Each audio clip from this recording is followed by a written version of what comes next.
Magandang hapon po sa bawat isa. Magandang hapon mga kapatid. Excited ako sa magiging topic natin ngayong hapon na ito.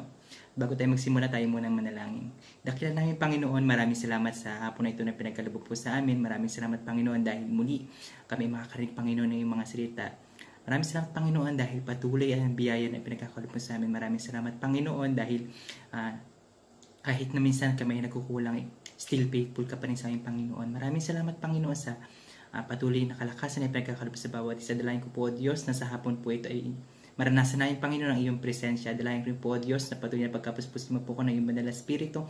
At dalayan ko rin po, O Diyos, na patuloy na buksan mo po ang puso at isipan namin, Panginoon, sa ganun po, Lord, kung ano mo po yung matutunan namin ngayong hapon na ito, may apply po namin sa pang-araw-araw na buhay na aming ginagawa. Dalayan ko rin po, O Diyos, na itagong po kasi yung likuran upang ikaw po makita, hindi po ang aking sarili. Kaya, Panginoon, sa ako pinagkakatiwala ang mensahe ngayong hapon na ito pang aming samot dalangin sa pangalan ni Jesus. Amen. So, ang topic natin ngayong hapon na to is all about discipleship is relationship. Alam ko na bawat isa sa atin ay familiar na dito. Let us review kung ano nga ba ang discipleship. Speaking about discipleship, karamihan sa atin o ang bawat isa sa atin ay nagagawa na ito. Ang iba sa atin nagagawa ito and na-appreciate ko yung discipleship na ginagawa nyo kahit na nakakaranas tayo ng pandemic. Salamat sa Panginoon dahil patuloy kayong nagpapagamit sa Kanya through online discipleship or fellowship. So ano nga ba ang discipleship at paano to napupunta sa relationship? Discipleship, simpleng salita pero mahirap gawin. Tama ba? Because it is beyond in sharing the gospel.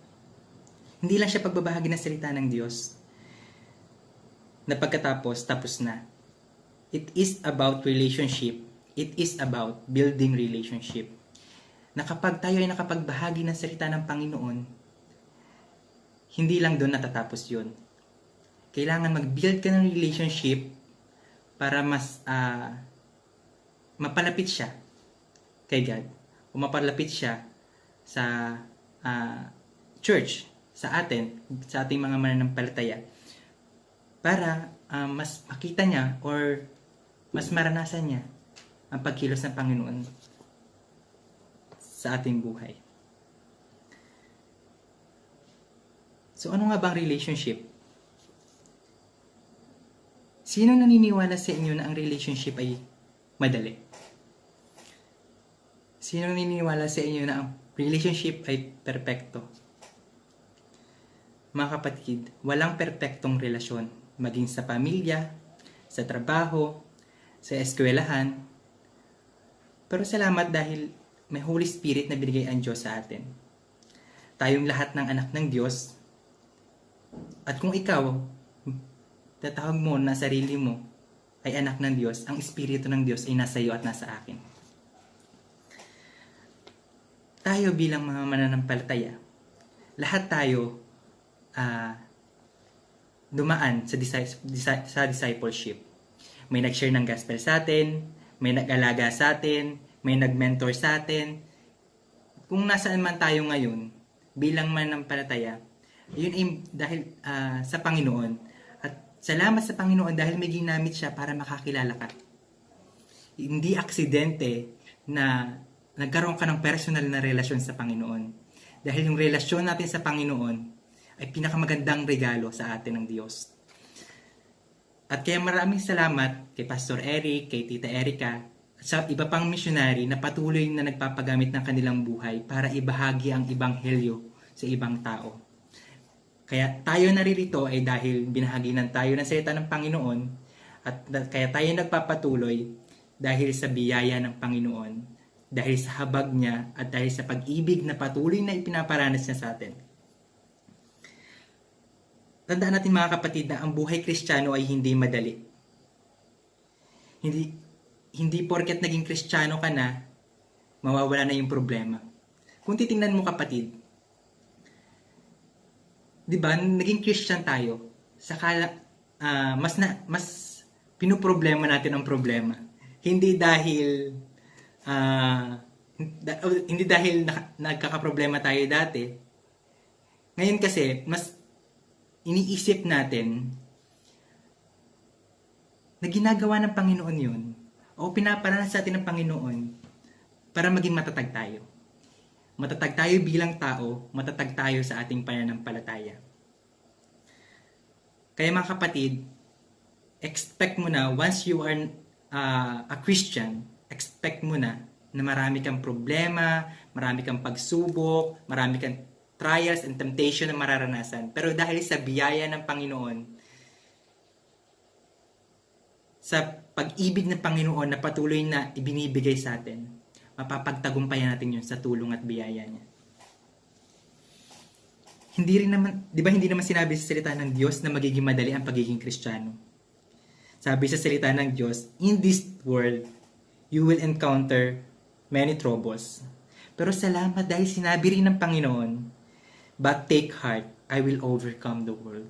So napakaganda na kahit na marami tayong mararanasang problema, marami tayong mararanasan na pagsubok sa buhay, tandaan mo, napagtagumpayan na ng Panginoon yun sa krus pa lang ng Kalbaryo. Paano ba natin mararanasan ang kapangyarihan ng Panginoon through discipleship? Una, personal relationship with God. Siyempre, mararanasan lang natin ang discipleship at makapag-build ng relationship kapag may personal kang relasyon sa Panginoon. Doon magsisimula ang lahat. Once you are in a relationship with God. Kasi doon mo palang mararanasan yung yung love, yung grace, yung mercy ni God. At doon mo lang mararanasan na yung pagiging anak ng Diyos.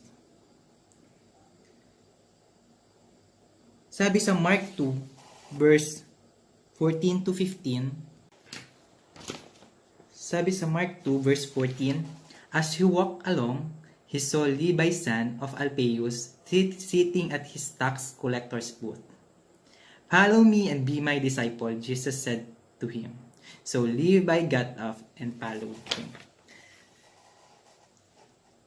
Na sinasabi dito sa atin ng Panginoon, follow me. Ang word na follow me, ang intention sa atin ng Panginoon ay hindi lamang sumunod. Yung literal na sumunod, hindi yon. Jesus is inviting him for a relationship. Kaya nung nakakita tayo sa Panginoon, in-invite tayo ni Christ na sumunod sa Kanya. At lahat tayo na naririto ngayon, nakatanggap tayo ng same invitation na galing kay God. Kung paano niya in-invite si Levi, ganon din yung ginawa sa atin ng Panginoon.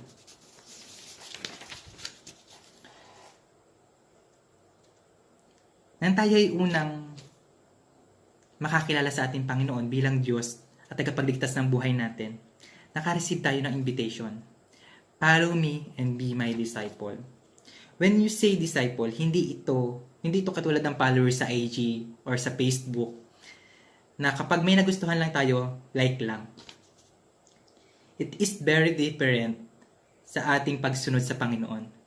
Because our relationship is for us to be a disciple. As disciple, syempre meron tayong master at si God yun. Si God, He will be our Lord.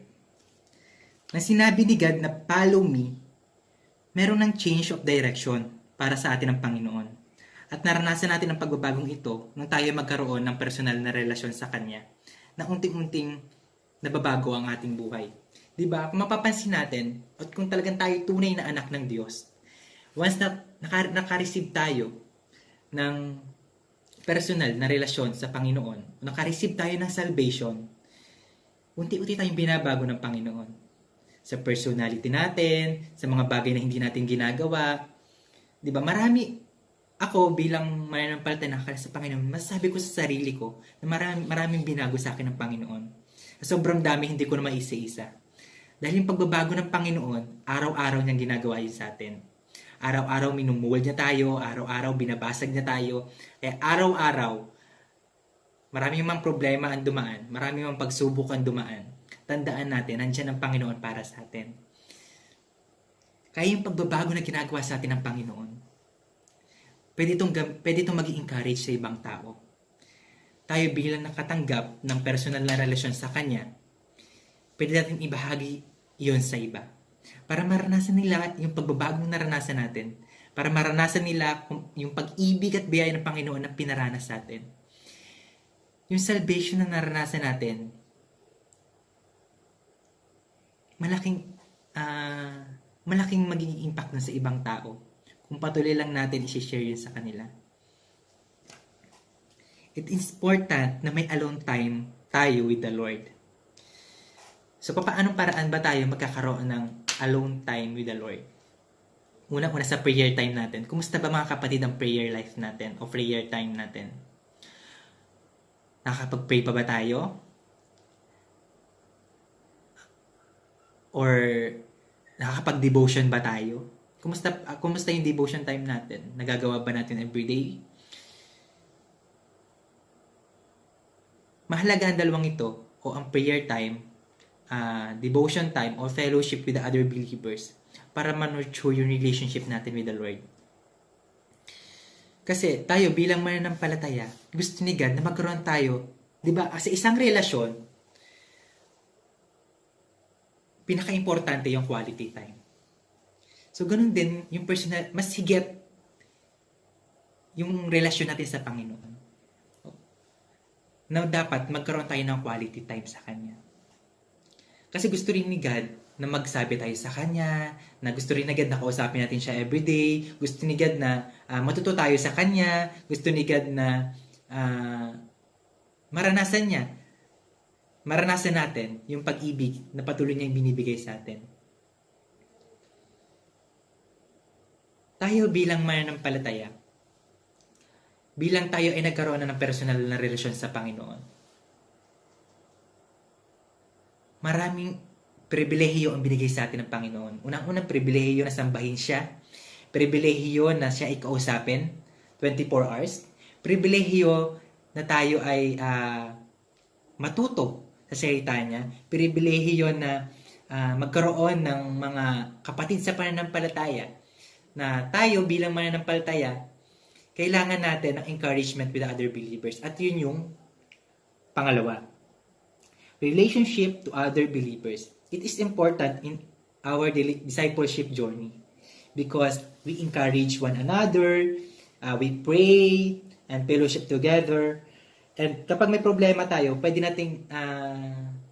tayong tulungan ng mga kapatid natin sa pananampalataya. Pwede silang gamitin ng Panginoon para i-encourage tayo, i-comfort tayo, or i-bless tayo.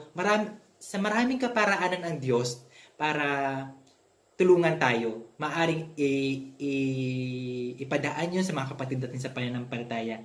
Kaya maraming salamat mga kapatid sa patuloy na pag-encourage sa mga kapatid natin na nangangailangan ng tulong, sa pag-comfort, sa pag-bless. Ang Diyos ang magbabalik sa inyo ng mga biyaya. At salamat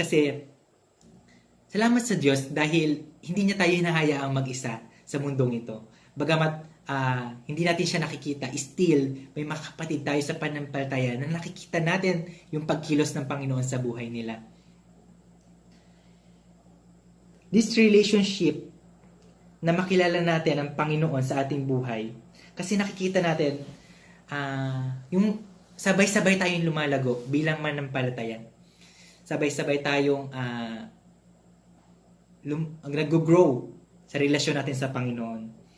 At napakaganda ang isipin na sa kabila ng problema nating nararanasan, maraming tayong kapatid sa pananampalataya na hindi nagdadalawang isip na manalangin para sa atin, na tulungan tayo.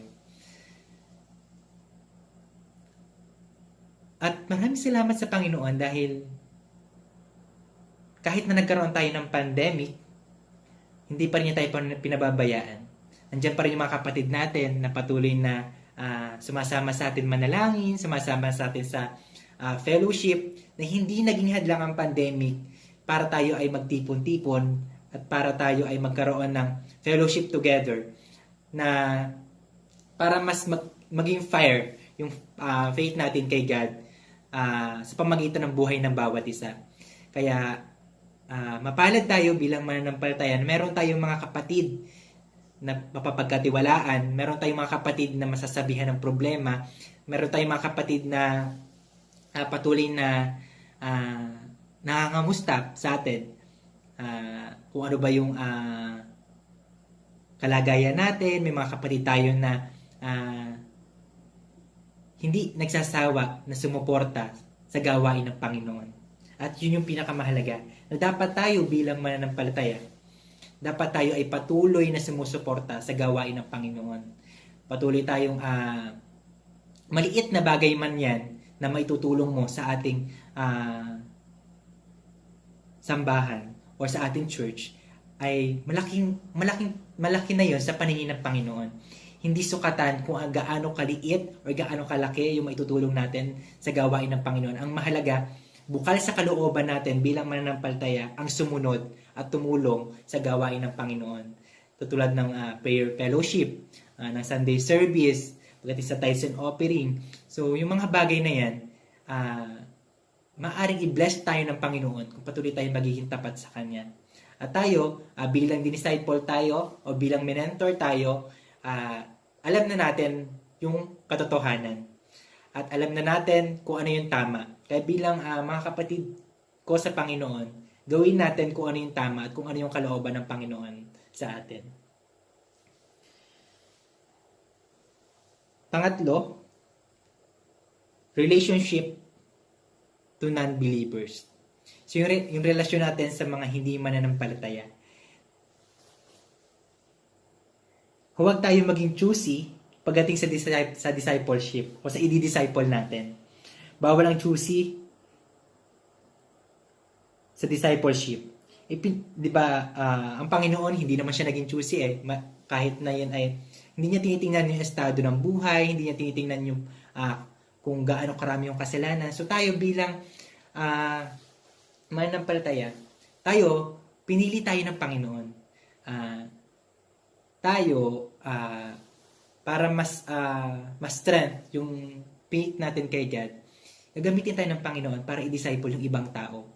Oo, dinidisciple natin yung mga iba nating kapatid sa pananampalataya na Christian na. Isa pa rin sa importante, isa pa rin part ng discipleship ay yung i-disciple natin yung mga tao na nangangailangan ng tulong, especially yung mga hindi pa mananampalataya. Yung mga hindi mananampalataya ang mas nangangailangan ng tulong natin, tayong mananampalataya ang kailangan mag-step out sa part na to. At yung pagiging disciple natin, maaari natin yun i-share sa iba at maaari ding mai-disciple natin yung ibang tao, yung wala pang personal na relasyon sa Panginoon. Bahagi na natin sila, disciple natin sila, na sa ganun, makasama natin sila in the near future sa pagsamba at paglilingkod sa Panginoon. Maaaring yung ma-share natin, hindi, di ba, tayo bilang mananampalataya, pag-pray natin sa Panginoon, kung i-lead na tayo sa mga tao na nais at gustong makakilala sa Kanya at magkaroon ng personal na relasyon sa Kanya. At tayo, bilang mananampalataya, kailangan mag-step out tayo sa faith na meron tayo. Kailangan kumilos tayo kahit through online discipleship. Walang hadlang pagdating sa gawain ng Panginoon. At patuloy tayong magkaroon tayo ng eagerness, magkaroon tayo ng passion. Pag-pray natin sa Panginoon na oo, mahirap. Mahirap lalo na sa mga mahihiyain, mahirap lalo na sa mga hindi ganon ka-social life. So, ipag-pray natin sa Panginoon. Ang Lord naman ang kikilos sa ating mga buhay. Ang Lord naman talaga yung tutulong sa atin. At ipag-pray natin na ang bawat isa sa atin ay patuloy na gamitin ng Panginoon sa discipleship. Sa discipleship journey natin, tayo bilang mananampalataya, kailangan natin na patuloy na maglingkod sa Panginoon. Huwag natin ipagpalit ang kahit na anong bagay sa Panginoon. Yung kaunting kasiyahan na mararanasan natin sa mundong ito, mas higit na kasiyahan ang matatamo natin kapag tayo ay patuloy na naglingkod sa Panginoon. Iba yung joy na mararamdaman mo kapag nakapag-share ka ng gospel. Ibang joy yung mararamdaman mo kapag naka-enter ka na sa discipleship journey. Ako bilang manampalataya na nakapag-share na ng gospel sa ibang tao, once na natapos ko makapag-share ng gospel, iba yung joy na nararamdaman ko eh. Hindi ko ma-explain, pero yun yung joy na mararamdaman mo once na kumilos ang banal na spirito sa buhay mo. Once na kumilos ang Panginoon sa buhay mo. Na siya talaga yung ako dati, sobrang mahihiyain ako. Sobrang, kahit pag tayo sa unahan, nahihiya ako, ganyan.